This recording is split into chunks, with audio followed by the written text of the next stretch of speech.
Good guys versus bad guys. Bad guys do what good guys dream. René Balsay. Why do bad guys have all the fun? If there's one thing that separates the attractive bad guy from the unattractive good guy, it's that attractive men are never weak around women. If you're weak around women, even if you're rich, successful, and handsome, women will lose attraction for you. If a woman smells weakness, she'll pull away. If a woman feels she can control and manipulate you, she'll abuse you and try to control you. If a woman feels as though you'll do anything to please her, she'll lose respect for you. It's at this point that you must ask yourself two important questions. First, how can a man be perceived as strong by women or become what is commonly known as alpha?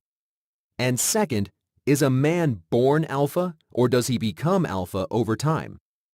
Is alpha, in other words, a result of nature or nurture? In my own experience, alpha, as I've come to see it, is a trait that's mostly developed over time through conscious effort and awareness. Alpha versus beta is strength versus weakness. The beta male is weak. The alpha male is strong. The alpha male consistently chooses strength over weakness. The beta male chooses weakness over strength. The alpha male takes the strongest course of action. The beta male takes the weakest course of action. But how do you know what actions are strong and what actions are weak? Let's take a look at some different scenarios that better demonstrate this point in more detail. Scenario number 1. Your girlfriend tells you she wants to break up with you. What is the strongest course of action you can take, and what is the weakest course of action? The weakest course of action is to beg and plead with your girlfriend to stay in the relationship. The strongest course of action is to walk away with your head held high. This is the path of the alpha male. Scenario number 2. A woman doesn't respond to your text messages. The weakest course of action is to send more messages. The strongest course of action is to walk away and ignore her until she gets back in touch with you.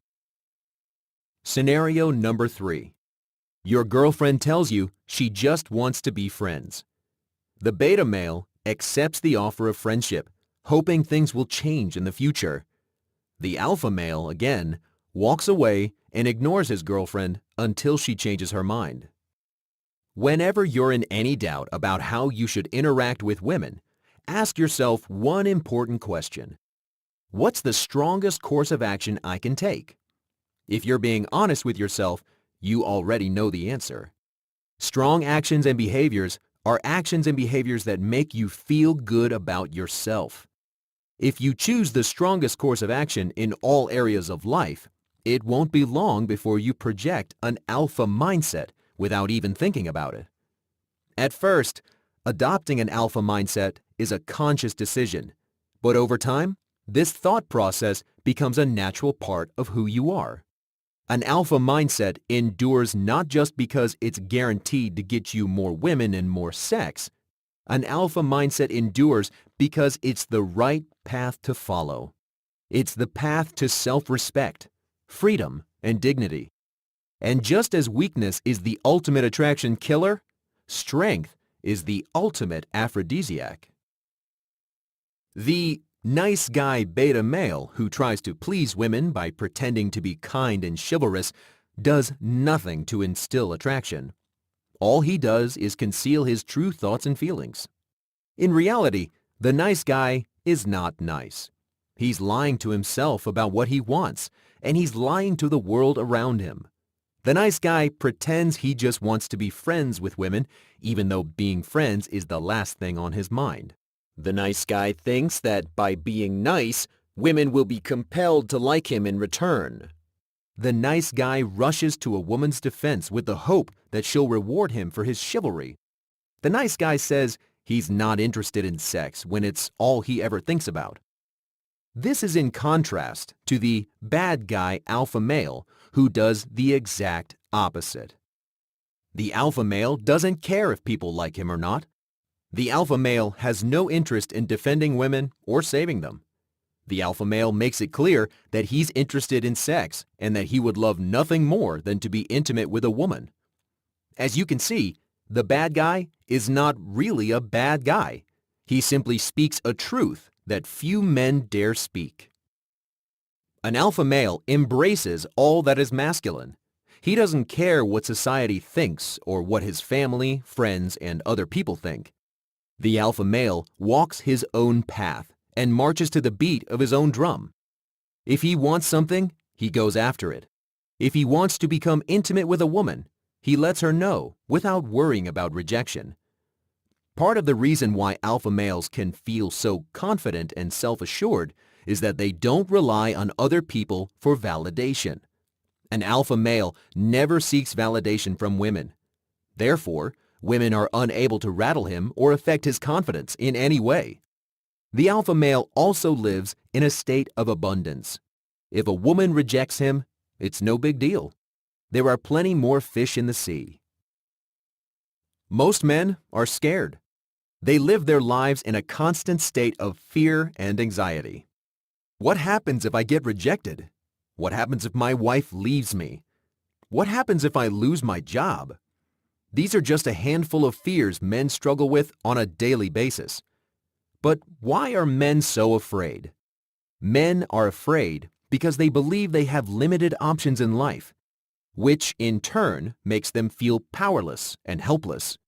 The man who's afraid to lose his job believes he has limited economic opportunities even in a world of financial abundance.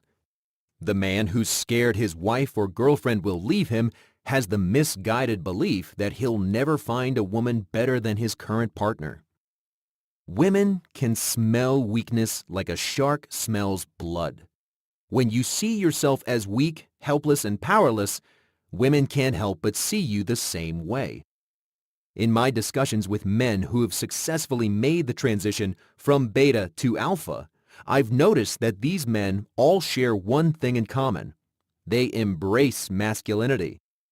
Some men are born into a state of alpha. For the majority of men, however, becoming alpha requires work. Work that's both highly rewarding and satisfying. Making the transition from beta to alpha always begins with the body. Strengthen your body and you strengthen your mind. The moment you start to feel powerful in your body is the moment you start to think with strength and certainty. When you feel vulnerable, you become vulnerable. When you see yourself as attractive, you become attractive. Your thoughts are manifested into reality, and you choose the path that ultimately determines your reality. In a world of beta males, the alpha male is king. You must never be afraid to go after what you want, even if it means ruffling a few feathers along the way. Scientific research has discovered that men who are arrogant, selfish, cunning, manipulative, and overconfident enjoy a greater number of sexual partners and are viewed as infinitely more attractive by women.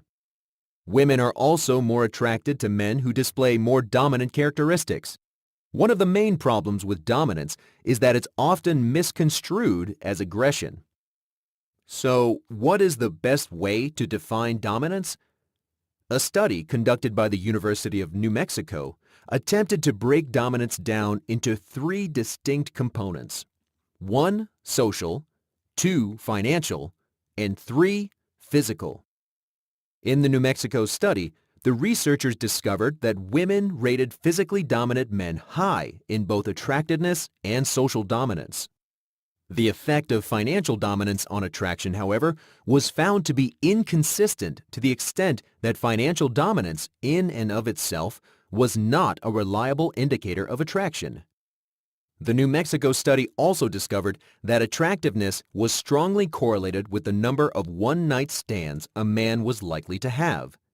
Another study, published in the Journal of Personality and Social Psychology, discovered that dominant men were often perceived as sexually attractive, yet dominance had no effect on the man's overall level of likability. Exploring this topic further, a study carried out by UCLA researchers came to the conclusion that given a choice between a dominant man or a prestigious man, women have a definite preference for prestigious men. Prestigious men are still dominant, but they are dominant in a different way. A prestigious man is neither aggressive nor violent. He's too smart and efficient to indulge in such high-risk, low-reward behavior. Instead, the prestigious man constantly strives to raise his value in the world. He has clear and specific goals. Whether or not he's already achieved his goals is immaterial. Having a clear path and having direction in life is crucial when it comes to raising prestige. And as the UCLA research shows, being prestigious is much more attractive than being dominant. Further research published by researchers at the University of California, Irvine suggests that women who are more sensitive and submissive are viewed as more attractive by men. In fact, anytime a person displays behaviors that are consistent with their gender norms, for example, men displaying leadership qualities and women acting submissive and demure, that person is more likely to be seen as desirable by the opposite sex. Put simply, men are attracted to women who project feminine qualities, and women are attracted to men who project masculine qualities. Another unexpected and enlightening aspect of the research into attraction is that selfishness often makes men appear more attractive. Being strategically selfish and assertive lets women know that you're more likely to acquire resources and thus more likely to become successful. Your success is, after all, not only your success, but your partner and your offspring's success as well. Consider the following scenario. A man sits in a coffee shop. He takes a seat and picks up the menu. After studying the menu for several minutes, the man carefully returns the menu to its placeholder before lighting a cigarette. A moment later, a waiter comes up to the man to take his order. The man looks at the waiter and nods hello. "May I have a vegetarian sandwich and a sweet coffee, please?" the man says with a smile before adding, "Thank you." Later, the same man returns to the same coffee shop. The man puts his feet up on the chair next to him. He then lights a cigarette and taps the ash onto the ground as he looks at the menu. He leaves the menu on the table and the waiter approaches. Bring me a vegetarian sandwich and a sweet coffee," he grunts, not even looking at the waiter. The man finishes by dropping his cigarette on the ground and crushing it under his toe. The two scenarios outlined above describe an experiment carried out by researchers at the University of Amsterdam. The aim of the experiment was to examine how people watching the experiment would react to the polite man in comparison to the norm-violating man. The results of the study were both illuminating and insightful. People who viewed the footage of the man in the coffee shop rated the polite man as less powerful, whereas the norm-violating man was rated more powerful, even though the roles were played by the same actor. The implications of the study are both profound and instructive. The belief that you must be polite and kind to get ahead in life is nothing but an illusion. Women are attracted to men who project confidence and power. Bold men eat, while nice guys starve. To develop attraction, you must first develop the right mindset. You must be masculine. You must project strength. You must own your environment and your actions. And most important of all, you must be true to yourself and your desires.